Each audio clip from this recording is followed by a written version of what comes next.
Faz pouco tempo que lançou o novo irmão do VGN Dragonfly F1, que é um dos mouses mais tops e populares do ano passado. Nesse vídeo eu vou estar comparando esses dois mouses, pois eles têm preço muito parecido e algumas mudanças de um para outro. E eu vou estar falando se teve muita diferença e qual vale mais a pena para você. Então vamos lá, eu tô aqui com os irmãos Dragonfly. Eu tô aqui com a versão F1, que é o irmão mais velho, na versão Pro. Então é a versão ali que se encaixa entre o Mobile, o Pro Max, mas também não é a versão mais básica, né? E também tô aqui com o R1 Pro, que também não é a versão SE, que é mais básica, mas também não é a versão Pro Max. Então eu escolhi basicamente eles por causa do balanço entre bateria e peso, então acho que tem uma boa quantidade de bateria. Os dois mouses aí prometem 65 horas, 70 horas de bateria, com o peso deles de 48 gramas na versão R1 Pro e 49 gramas na versão F1. Então eu escolhi mais por causa disso mesmo, mas vamos começar a falar das diferenças, né? O que tem de diferente aí do F1 pro R1 Pro? Eles são muito parecidos mesmo, até no preço, experiência de unboxing, até porque é da mesma fabricante, né? Apesar do CVX e VGN são da mesma fabricante, eles compartilham de coisas muito parecidas, é alguma coisinha ou outra ali que muda, mas no geral assim, é mais o shape que faz diferença aqui. Mas eu vou começar a falar aqui algumas características. Por exemplo, vamos começar a falar da qualidade de construção, que os dois modelos têm ótima qualidade de construção, a gente apertando, a gente chacoalhando, não tem nada balançando dentro do mouse.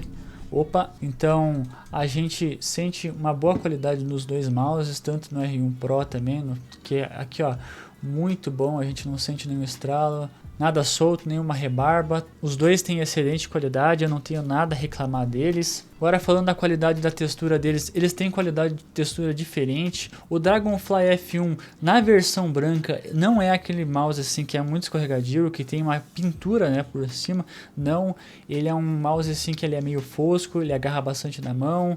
Não tive nenhum problema, necessidade de usar grip tapes, nenhum problema que minha mão escorregou, né, que eu tive que lavar a mão para poder ter uma pegada melhor de novo. A mesma coisa aqui com o R1 Pro, são dois mouses assim que mesmo tendo texturas diferentes, tem as suas peculiaridades. O R1 Pro aqui deixa um pouquinho de marca de dedo, diferente da versão branca que quase nem aparece, né? Não aparece nada. Já no R1 aparece um pouco de marca de dedo, porém não escorrega na mão, não vi necessidade também de usar grip tapes. Então assim, em questão de qualidade de construção, textura, pegada, os dois mouses aí estão excelentes. Agora eu vou falar um pouquinho do peso e da bateria deles. Como eu falei para vocês, eu peguei o F1 Pro nas duas versões, justamente porque eles oferecem um perfeito balanço entre bateria e peso. Então eu peguei a versão aí Pro, que oferece 48 gramas, 49 gramas, ali nessa pegada. E eles oferecem ali entre 65 horas, 70 horas. Isso em modo de 1K de polling rate, mas mesmo assim eu usando 4K de polling rate, 2K de polling rate, né, alternando entre um e outro. Os dois mouses aí chegam a 5 dias de uso, né? Ou se você usar intensamente em 4K, ele chega ali nos seus 3 dias, né? A bateria já é reduzida um pouco. Mas se você é um cara que só tem o receptor de 1K, você não vai ter problema com bateria, né? Vai durar 6, 7 dias de uso aí sem problema nenhum. Mas como eu falei, né, tem a versão do F1 com 55 gramas e tem a versão do R1 Pro com 51 gramas e 54 gramas. Então tudo depende da bateria que você escolher, que se encaixa melhor aí para você. Outra diferença muito importante nesse mouse, eu acho que é a principal diferença desse mouse, é os shapes, né? Como vocês podem ver aqui, são shapes totalmente diferentes, tanto embaixo, tanto em cima, quanto dos lados.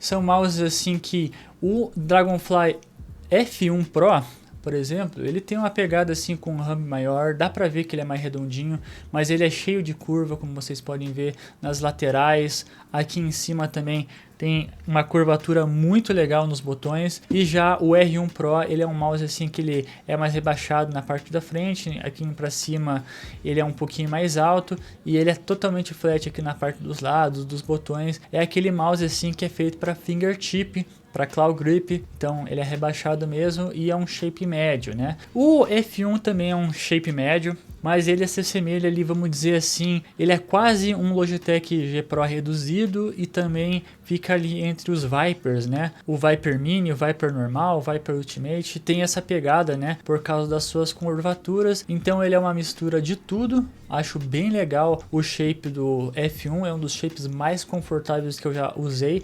E já, né, o Dragonfly R1 Pro, ele é mais cópia mesmo do Ninjutsu Sora, do Pulsar X2, mas com algumas sutilidades aí no design, né, como vocês podem ver, não é totalmente parecido, mas é muito mais inspirado do que o F1 Pro, que é bem único mesmo. E é isso, né, eu não sei que tipo de shape que vocês gostam, mas se você gosta aí de uma pegada fingertip e claw para esses dois tipos de mouse, vai se cair muito bem, mas se você prefere uma pegada mais palm, o F1 é um pouquinho melhor, não é perfeito, mas é um pouquinho melhor do que o R1 Pro nesse caso, que ele é mais fingertip e claw grip mesmo, né? Como você pode ver, ele é um mouse assim que é totalmente rebaixado e claw grip ele não vai ficar confortável. E falando dos botões, os dois mouses também tem várias diferenças de botões, né? Sendo que no F1 a maioria usa o KO Golden Black Mamba, que é a versão que eu uso aqui. Não tive problema nenhum com esse botão aqui, é um botão assim que tem uma tatilidade muito boa, não achei que tenha muita folga lateral, é um botão muito sólido, como vocês podem ver assim,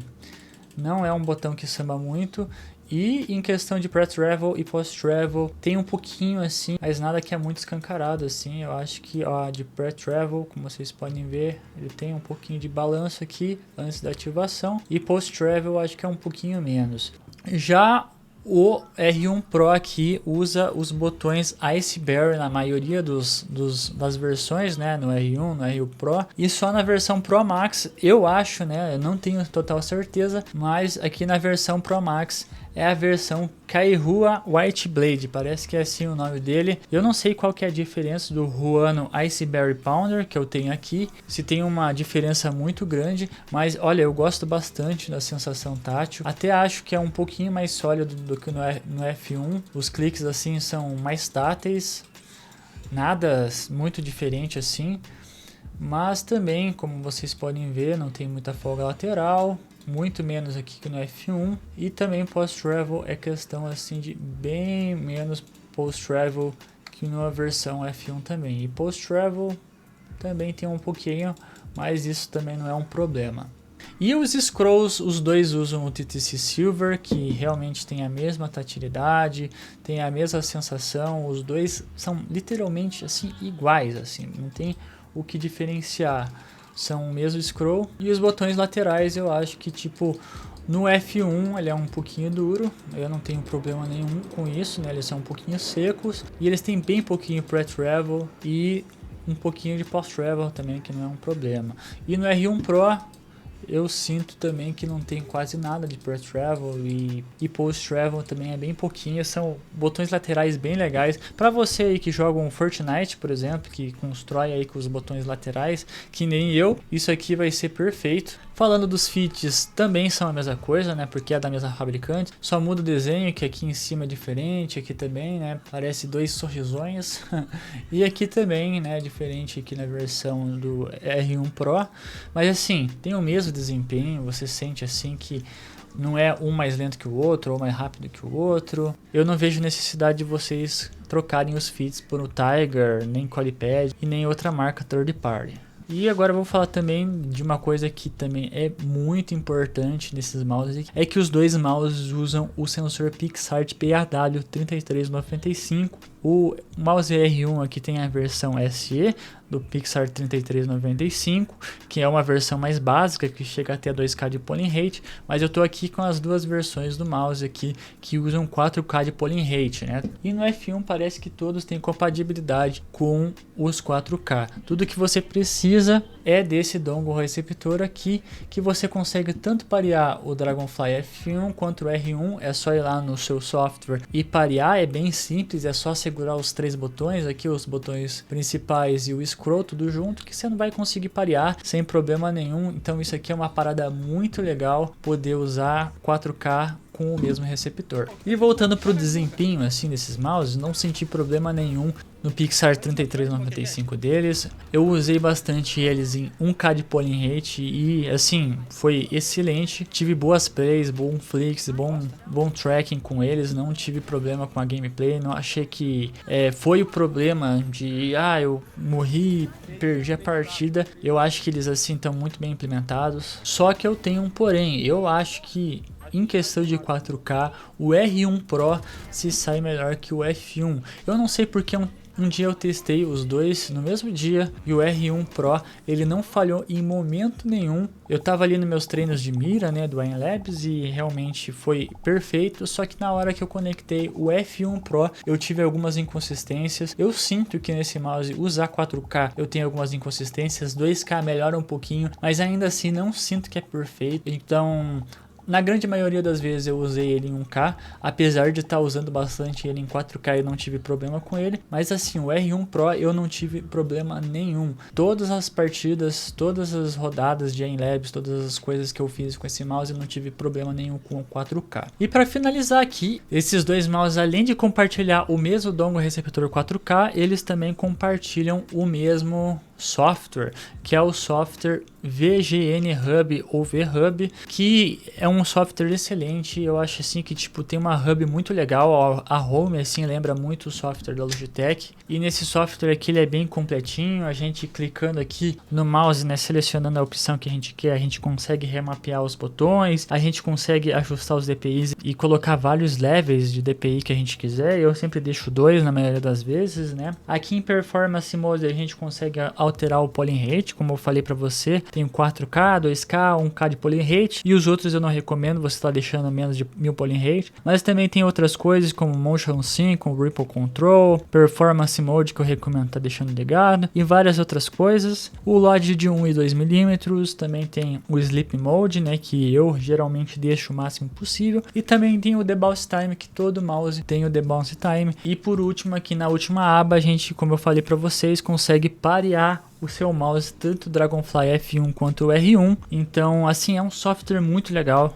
é o meu software de mouse chinês favorito, e ele assim destrói com qualquer outro software de mouse chinês que eu já testei aqui.